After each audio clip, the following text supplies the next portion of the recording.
Bom dia, obrigada. Quando a Silvana me falou que a gente ia ter mais de 600 pessoas aqui, eu falei, existem 600 pessoas que estão sábado às 8 horas da manhã em algum lugar em São Paulo? E, na verdade, ela falou, essa é a nossa turma, essa é a turma do pessoal que está empolgado e você vai se apaixonar. Então, de cara, obrigada. E eu vou contar para vocês hoje muito mais do que contar inteligência emocional num aspecto teórico. Eu vou contar para vocês sobre a minha experiência e como que eu fui, inclusive, para essa área de trabalhar com inteligência emocional. Peraí, testando. Assim, ele vai aparecendo. Então, eu vou contar para vocês sobre a minha primeira sala de aula como professora. Eu sou professora de ensino fundamental 1 e a minha primeira experiência na sala de aula, acho que aqui muitos de vocês conseguem se lembrar do seu primeiro ano como professora mesmo. Alguém lembra? Estou vendo a cara dela, ela já fez uma cara assim, ai meu Deus. Então essa é a história que eu vou contar para vocês. A minha primeira sala de aula era uma sala de aula de terceiro ano. E eu cheguei para entrar, eu entrei nessa escola, tinha 25 alunos, e com toda a energia, amor, paixão, sonho da minha vida, que era o que eu queria fazer, eu queria ser professora. Estudei, gastei dinheiro, fui para longe, fui fazer um monte de coisa, e tinha na minha cabeça que eu era essa coisa linda, né? Eu era super professora, que ia ter a minha sala maravilhosa, que todos os meus alunos iam cantar, dançar. E logo que eu cheguei, tudo me empolgava, né? Porque eu cheguei num lado de uma sala, eu tinha um professor que era um professor excepcional, mas que ele era o cara que fazia tudo avaliado bonitinho. Os alunos deles todos sentavam, faziam todas as aulas bonitinho, certinho. Eu falava, nossa, que cara, ele deve ser o melhor professor do mundo. Na sala do outro lado, eu tinha a tecnológica. Essa professora, ela era Maíra. Era assim, você entrava na sala dela, você era um iPad. Não, porque a gente tem que fazer virtual, você tem que fazer seu blog, e aí você me manda isso por computador. E eu falava, gente, que professora, ela é o máximo. E aí tinha mais uma, que era uma professora que estava lá, que tinha 30 anos de sala de aula, que fazia tudo assim, na caligrafia, no caderninho, mas que era uma educadora fenomenal. Eu olhava para ela e falava, eu quero ser que nem você. E eu, toda empolgada, achando que ia ser tranquilo. Vocês imaginam que não foi, né? Até porque começou as aulas e eu falei, gente, peraí, eu preciso ser um pouquinho tecnológica, um pouquinho certinho, eu preciso ser um pouquinho mais tradicional. E comecei a fazer um rebuliço de mistureba de coisa. E em 3 semanas, a minha cara era essa. Eu gritava, eu falei, gente, eu sou a Dona Lélia que me deu aula quando eu tinha 10 anos de idade, que eu falei que eu nunca ia ser. Essa é a minha sala. E desesperada, que era um pouquinho dessa minha cara, a conversa que eu tinha com as pessoas era assim, não, eu tô muito brava, pelo amor de Deus, ninguém gosta de mim, eu estudei todo esse tempo, gastei todo esse dinheiro, tá tudo dando errado, os pais me odeiam, meus alunos me odeiam, eles só jogam Minecraft, ninguém quer saber de mim. É um absurdo, perdi todo esse dinheiro, todo esse tempo, tô com raiva, tô com muita, muita raiva. E além de tudo, eu tô muito brava porque faz 3 meses que eu não tomo banho nem faço a unha. Eu tava acabada, minha vida tava um desastre, eu chorava, arrasada, meus alunos por tudo quanto é lado. Tinha dia que eu não sabia onde estavam meus alunos, era assim, a tempestade perfeita. E eu nessa situação, gente, eu não tô exagerando. Nessa situação, eu fui falar com a minha coordenadora. Na verdade, a minha coordenadora veio falar comigo, né? Porque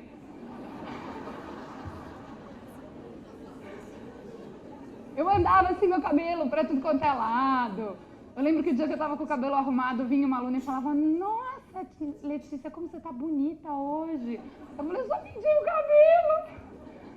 E eu, nesse arraso, fui conversar com essa minha coordenadora, que pela sorte do mundo é uma das pessoas mais brilhantes e tinha feito e trabalhado com o doutorado dela lá fora, com inteligência emocional. Só que eu cheguei para ela e falei, fiz 2 vezes essa conversa E ela olhou para mim e falou, Letícia, para, respira. A gente vai trabalhar. Eu vou te falar uma coisa, a gente vai fazer um trabalho com a sua inteligência emocional porque você está em tudo quanto é lugar.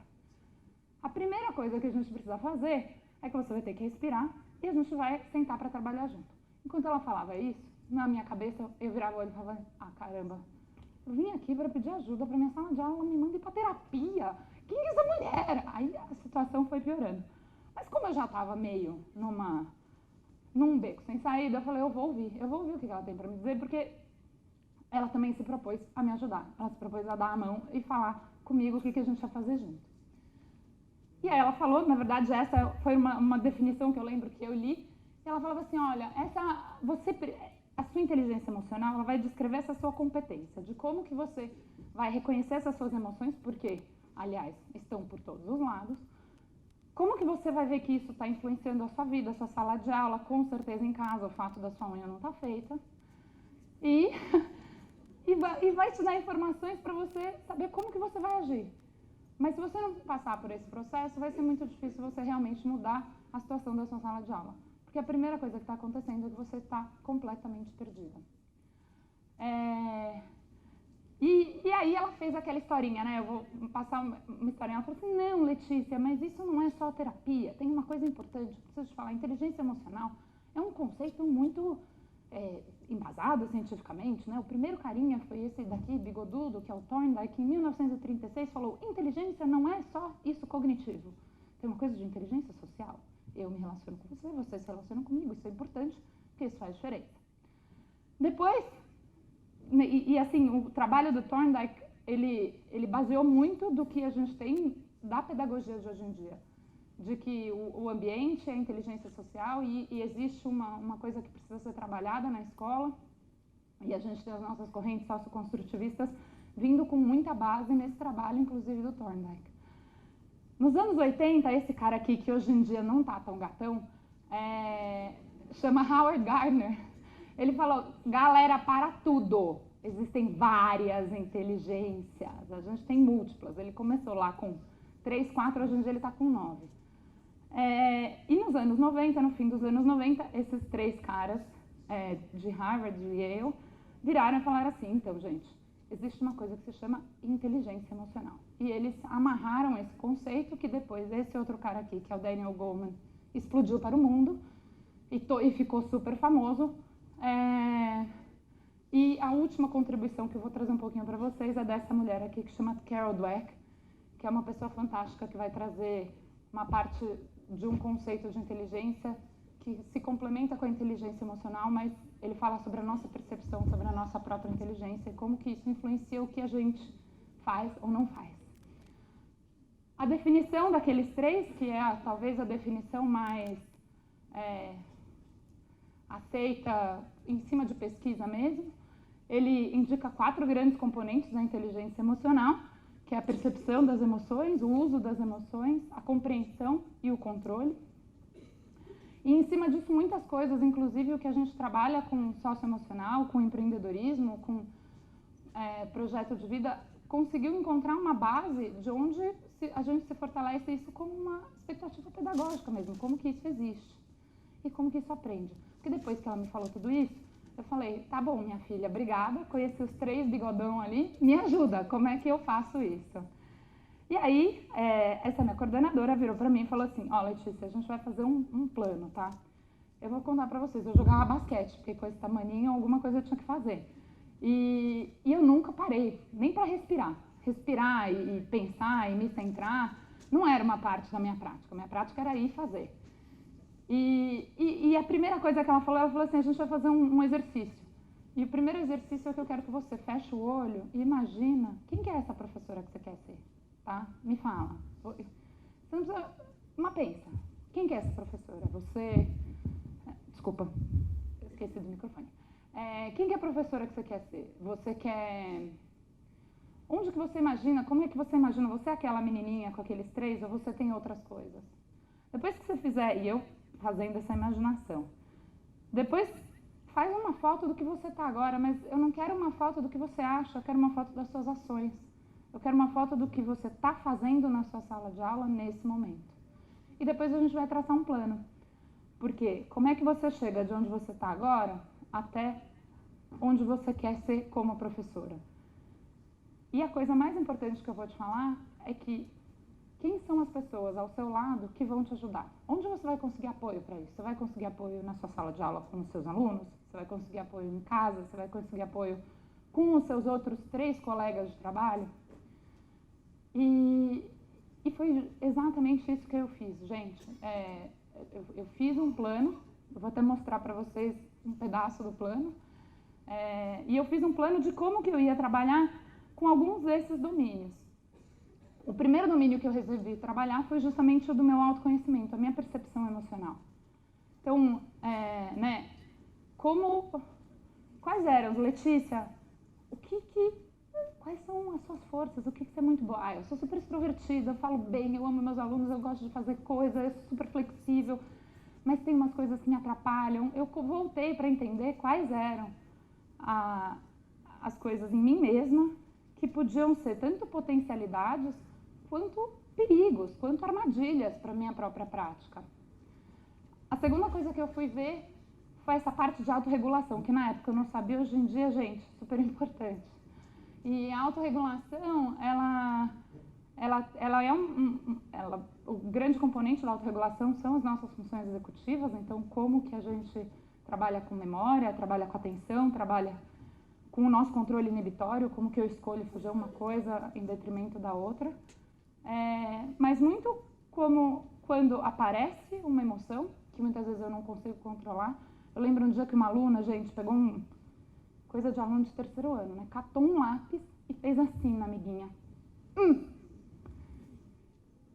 Aquela emoção, o que veio para mim, foi uma coisa tão forte, mas tão forte, porque a primeira vontade que eu tinha, aliás, professor não tem raiva, professor é sempre Lady. Eu não era Lady. A minha primeira vontade era de dar um berro e falar: gente, como você faz isso com essa colega? E na verdade, isso é sempre a nossa primeira emoção, ela é muito forte, a gente sente ela, não tenho como parar a minha raiva. Mas eu tenho como, sim, perceber que ela está vindo, respirar e me centrar. Esse trabalho de autorregulação é um trabalho que você não faz e você não aprende de uma hora para outra, mas a partir do momento que você percebe que elas estão ali, que as suas emoções estão ali, o jeito que elas vêm, as suas estratégias para lidar com elas, você já começa a conseguir lidar com elas. E algumas coisas dessas que são umas armadilhas que a minha professora, Dona Lélia, fazia, eu consegui parar de cair. A terceira coisa foi esse meu mindset. O que era o meu mindset? Mindset, em linhas gerais, é como a gente percebe e reconhece o que a gente tem de força e como que isso funciona e o que eu acredito que eu sou. Se eu acreditar que eu sou uma professora ruim, ou que outras pessoas são muito melhores do que eu, ou eu acreditar que eu não consigo melhorar porque eu sou assim e pronto, eu sou burra em matemática, gente, eu sou uma péssima professora de matemática. Como que eu vou melhorar a ser uma professora de matemática? Eu sou uma péssima professora de português, porque quando eu estava no 3º ano eu não sabia fazer caligrafia, então eu já sei que eu sou péssima. E isso, além de ser uma crença limitadora, porque diminuía a minha própria capacidade como professora de ver o que os meus alunos podiam estar passando, diminuía a minha chance de ser aquela professora que eu queria ser. Porque era muito difícil. A partir do momento que você acha que você é uma coisa fixa, é muito difícil você se transformar. E o que aquela moça, a Carol Dweck, fala é justamente isso. Quando a gente acredita que a gente não consegue, a gente realmente não consegue. Empatia, e aí a gente sente empatia e às vezes as pessoas falam: não, você não pode ensinar empatia, mas a gente aprende sim as estratégias de trabalhar com empatia, ou seja, de considerar as perspectivas de todos os outros. Eu, na minha época, nesse meu 1º ano, eu estava muito focada em mim mesma, eu estava focada na minha barriga, na minha ansiedade, na minha tudo. O mundo era ali em volta da minha unha. E isso não permitia que eu conseguisse ver tudo o que estava acontecendo com os meus alunos, com a minha sala como um ecossistema e até na minha participação na escola. Então, a partir do momento que eu consegui sentir, estar presente, escutar os meus alunos, eu comecei a dar vida para todo esse ecossistema da minha sala de aula. E o trabalho com as habilidades sociais, que aí eu não deixei só de trabalhar as minhas habilidades sociais, mas eu também trabalhei isso com os meus alunos. Foi montar com os meus alunos e fazer pactos para eles de sempre garantir que a gente ia construir esses laços de confiança, esses espaços onde vulnerabilidade eram aceitos e a gente ia criar esse espaço construtivo. Foi muito deliberado, foi muito intencional esse meu processo e eu estou contando isso para vocês com isso bem claro, porque às vezes a gente faz isso muito rápido sem pensar em todo esse processo. Eu tenho certeza que se eu parar agora para conversar com vocês, vocês vão me contar as estratégias que vocês tiveram como primeiro ano de sala de aula e muitas delas vocês passaram por um processo parecido até conseguirem se encontrar no fim do ano. Mas são processos que a gente pode trabalhar e que a gente pode realmente, já desde o começo, então, como coordenadores, talvez, trabalhar com os nossos novos professores ou como coordenadores de curso, de graduação, de pedagogia e por aí vai, a gente começar a incluir isso. E eu acho que a gente começa a incluir isso, inclusive, em projetos na escola, você vai começar a trabalhar com um aluno pequenininho. Como é que você já forma assim como o meu primeiro dia de aula como professora, as pessoas têm o primeiro dia no emprego, as pessoas têm o primeiro dia no colegial, as pessoas têm o primeiro dia no casamento. Eu coloquei esse coraçãozinho porque, tendo feito esse plano, acho que muitas das coisas que a inteligência emocional pode trazer para vocês se conectam com um espaço de amor. Achei ótimo que você falou isso, Léo, porque é verdade. A gente está num espaço onde a gente pode trocar, mas você não constrói isso só do sentimento, né? Você constrói de realmente pensar como que essas estruturas podem acontecer. Esse era um pedaço do meu plano, né? Então eu lembro, aqui eu dei uma adaptada, mas eu lembro que eu estava buscando, né? O que eu estava buscando imediato, qual que era as primeiras ações que eu ia fazer e as ações que eu ia fazer ao longo do próximo mês ou sempre tentar. Então, para os alunos, eu lembro que eu tinha uma vontade de entender esse comportamento de cada um deles, então eu reservei na minha agenda como parar para pensar, entender por que aquela minha aluna estava enfiando o lápis na mão da outra, por que alguns estavam se sentindo isolados na classe e trabalhar com eles esse encontro. E aí essa ideia de sempre tentar, né? Então eu sempre gostaria, como professora, nos meus valores, de tentar lidar com conflitos construtivamente, ignorar essa história de culpa, porque culpa, no final das contas, não resolve nada, eu não tenho o que fazer com a culpa, né? O que eu faço? Tiro a minha responsabilidade e a do outro, a gente fica sem ferramenta. E criar esses espaços de conversa individuais. Eu também fiz um plano para a minha sala de aula, então para esse grupo, né, a minha sala não era só a minha sala, ela era um grupo de pessoas e indivíduos ali dentro. A gente fez um trabalho de construção de expectativas, então eu sentei e falei para eles, eu espero de vocês, meus alunos, isso, isso e isso, então vocês vão entender de onde eu venho quando eu sento e falo com vocês, o meu ponto de vista, né, não estou pedindo para vocês ficarem prestarem atenção por nada, estou pedindo por causa disso e disso, e eles falaram a mesma coisa para mim. Então foi super legal, porque nessa conversa a gente reorganizou a sala, e reorganizou um pedaço, né? Tinha ali 15 minutos que a gente podia fazer maleável, a gente fez e foi o máximo. E essa ideia de sempre, né? Eu quero sempre cultivar um ambiente favorável, como valor meu como educadora, eu quero sempre incentivar uma resolução de problemas proativa. Eu lembro que eu criei um quadrinho, que era um quadrinho assim, se você brigasse com um coleguinha, você chegava no quadrinho, aí você escrevia lá. Eu me sinto chateada, aí você botava emoção, sentimento. Quando pessoa faz o quê? Ou eu me sinto feliz, e aí tinha um pedaço que você tinha sempre que, para toda crítica que você fazia ou para todo conflito, você tinha que criar também um de gratidão, um de positivo. Porque se a gente não cria esses espaços, gente, na nossa própria vida a gente só reclama. Dá muito dá muito trabalho. Eu estou passando do meu tempo, tinha um trabalho também que a gente fez com a escola, a gente acabou criando um projeto comunitário, foi super legal, no final do ano a gente levou todo mundo para uma praça e trouxe os pais, a vizinhança, convidamos outros alunos para fazer e os alunos fizeram plaquinhas, pintaram, a gente passou um dia limpando uma praça que era próxima da escola. Eu até hoje sou super conectada com esses alunos, eles já estão lá no fim do fundamental e foi uma experiência muito importante. Então, a inteligência emocional trabalhada, pensada, ela pode sim ajudar a sua sala de aula. Não vai, até hoje me ajuda em tudo que eu faço.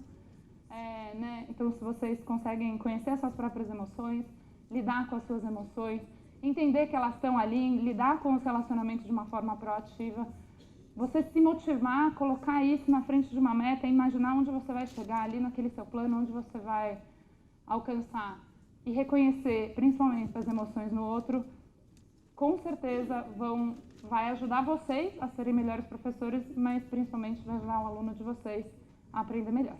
Então é isso. Olha eu que bonitinha e obrigada. Muito bom. Muito bom. A Letícia criou para vocês... Quer 2 minutos para você falar? Gente, peraí.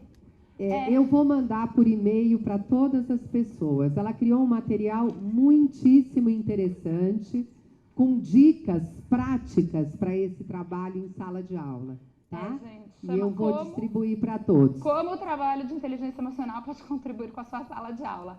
Tem um pedacinho dessa definição e aqui tem uma lista com 14 estratégias em cada um desses domínios de inteligência emocional. Vou até colocar aqui, por exemplo, estratégia para trabalhar com as suas habilidades sociais. As sociais tem aqui, praticar a arte de ouvir.